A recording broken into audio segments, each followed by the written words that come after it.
তুমি কি কখনো তোমার বাবা মার চোখের ভাষা বুঝেছো? তারা সবসময় মুখে সবকিছু বলে না, তাদের একটা প্রত্যাশা আছে তোমাকে নিয়ে। তারা তোমার থেকে অনেক টাকা পয়সাও চায় না, কিছুই চায় না। তারা তারা চায় তুমি একটা safe and secure life lead করো। তারা চায় তুমি যে স্টেজটাতে আছো এই স্টেজ থেকে সর্বোচ্চ আউটপুটটা বের করে নিয়ে আসো। একজন স্টুডেন্ট হিসেবে তোমার থেকে তোমার বাবা মার প্রত্যাশা থাকে তোমার একাডেমিক রেজাল্ট গুলো যাতে অনেক ভালো হয়, এন্ড তোমার প্রত্যেকটা স্টেজে যাতে তুমি তোমার নিজেকে ছাড়িয়ে যেতে থাকো, তুমি যাতে বারবার ভালো করতে থাকো।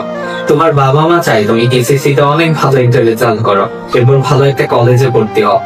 কলেজে যখন পড়তেছো তখন তারা চায় তুমি অনেক ভালো একটা বিশ্ববিদ্যালয়ে ভর্তি হও।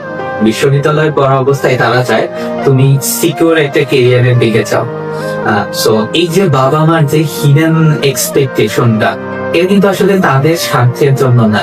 তারা চায় তাদের সন্তান যেখানেই থাকুক ভালো থাকুক, যেভাবেই থাকুক ভালো থাকুক। তো তুমি কি আসলে কখনো তোমার বাবা মার এই চোখের ভাষাটা বুঝতে পেরেছ? চেষ্টা করবা তোমার বাবা মার চোখের ভাষাটা বোঝার জন্য। তারা কিন্তু উচ্চাকাঙ্ক্ষী না, তারা তোমার থেকে অনেক অনেক কিছু চায় নাই। তাদের কাছে একটা জিনিস চেয়েছে, তুমি একটা সেফ এন্ড সিকিউর লাইফ পাও। এইটার জন্য তুমি আসলে যে স্টেজে আছো এই স্টেজে ফাঁকিবাজি না করে তুমি সর্বোচ্চ আউটপুটটা দাও। একজন স্টুডেন্ট হিসেবে তোমার দায়িত্ব তোমার বাবা মাকে খুশি করা। তুমি যে স্টেজটাতে আছো এই স্টেজটাতে সাকসেস হওয়া। দিন শেষে যাতে তুমি বলতে পারো, মা আমার রেজাল্ট না অনেক ভালো হয়েছে, আমি এই জায়গায় চান্স পেয়েছি, আমি এই জিনিসটা করেছি।